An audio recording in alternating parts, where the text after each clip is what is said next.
നാരായണീയം വായിക്കണമെന്ന് എനിക്ക് ഭയങ്കര ആഗ്രഹമായിരുന്നു. അതിയായിട്ട് ആഗ്രഹിച്ച ഭഗവാൻ സാധിപ്പിച്ച് തരുമെന്ന് എനിക്കറിയാം.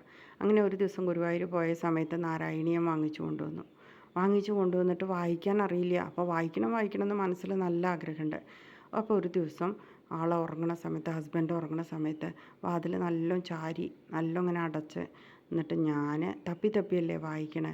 അപ്പോൾ വായിക്കാൻ അറിയാതെ കഷ്ടപ്പെട്ടിട്ട് ഇങ്ങനെ ഇരുന്നിട്ട് ഓരോ അക്ഷരങ്ങളേനി ഇങ്ങനെ ആ ആദ്യത്തെ പാരഗ്രാഫ് മാത്രം നമ്മൾ എപ്പോഴും കേൾക്കണതാണ്.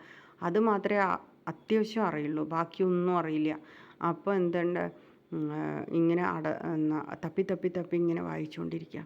ഈ വായിച്ചുകൊണ്ടിരിക്കുന്ന സമയത്ത് ഇങ്ങനെ താഴത്തേക്ക് ബുക്കിലേക്ക് തന്നെ ശ്രദ്ധിച്ചിട്ട് ഗുരുവായൂരപ്പനെ മനസ്സിലും ധ്യാനിച്ച് എങ്ങനെയെങ്കിലും എനിക്കിത് പഠിക്കാൻ പറ്റണേ കൃഷ്ണ എന്നും പറഞ്ഞുകൊണ്ട് ഇങ്ങനെ വായിച്ചുകൊണ്ടിരിക്കുന്ന സമയത്ത് ഇങ്ങനെ ആൾ എണീച്ച് വന്നിട്ട് ഇങ്ങനെ നടക്കുക. അപ്പം ഞാൻ വിചാരിച്ചു, ഇത്ര നേരത്തെ ഉറക്കം കഴിഞ്ഞു, എന്തിനാ ഇപ്പം തന്നെ എണീച്ചിരിക്കണമെന്ന് മനസ്സിൽ തോന്നിച്ചിട്ട് ഇടം കണ്ടും കൊണ്ട് ഇങ്ങനെ അയ്യോ എന്തിനാ ഇപ്പം എണീച്ച്, ഇത്തിരി കൂടെ ഞാനിത് തപ്പി വായിക്കുമ്പോൾ എനിക്ക് സ്വന്തം കോൺഫിഡൻ്റ് ഇല്ലാത്ത കാരണം കൊണ്ടൊരു ബുദ്ധിമുട്ട് ഇത് കേൾക്കുമ്പോൾ.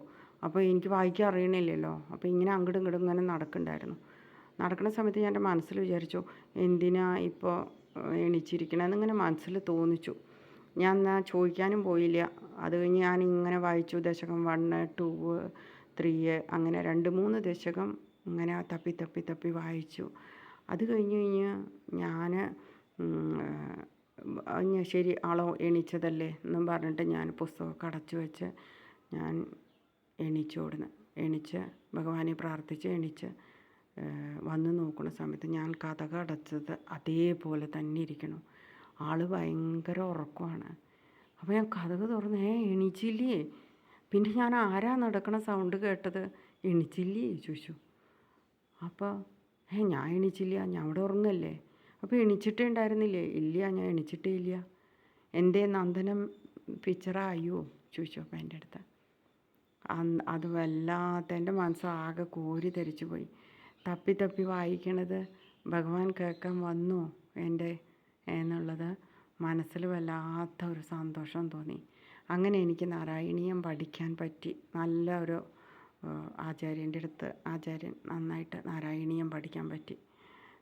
അങ്ങനെ നല്ലൊരു അനുഭവമായിരുന്നു എനിക്ക് നാരായണീയം വായിക്കാൻ സ്റ്റാർട്ട് ചെയ്തപ്പോൾ. ഓരോ പാരഗ്രാഫായിട്ട് നമുക്ക് ഒരു 10 അർത്ഥം ഒരുമിച്ച് പഠിച്ചാൽ ഓർമ്മ നിൽക്കില്ല. അപ്പോൾ അങ്ങനെ അല്ലാണ്ട് ചെറിയ ഒരു സാരം പറഞ്ഞ് ഓരോ ദശകമായിട്ട് നാളെ തൊട്ടിട്ട് എനിക്ക് നാരായണീയം ഇടണമെന്നുണ്ട്. ആർക്കാ കേൾക്കാൻ പറ്റുകയെന്ന് വെച്ച് കഴിഞ്ഞാൽ നാരായണീയം പോയി 1 ദശകം കേട്ടാലും 2 ദശകം എത്ര ദശകം കേട്ടാലും നമുക്ക് നല്ലത് തന്നെയാണ്. കേട്ടാലും നല്ലത് തന്നെയാണ്. നാരായണ മന്ത്രം ജപിക്കുന്നവർക്ക് ആർക്കും തന്നെ വെറുതെ അങ്ങ് നശിച്ചു പോവില്ല എന്നുള്ളത് ഉറപ്പാണ്. ആരൊക്കെ നാരായണ മന്ത്രം ജപിക്കണോ അവർക്ക് വിജയം തന്നെ ഉണ്ടാവുള്ളൂ.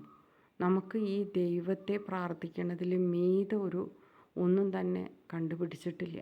അത് കാരണം കൊണ്ട് നമുക്ക് പറ്റുമ്പോഴൊക്കെ ഈ നിറയെ കേട്ട തന്നെ കേൾക്കുക.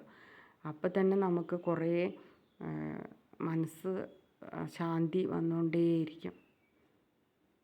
എല്ലാവരെയും ദൈവം അനുഗ്രഹിക്കട്ടെ.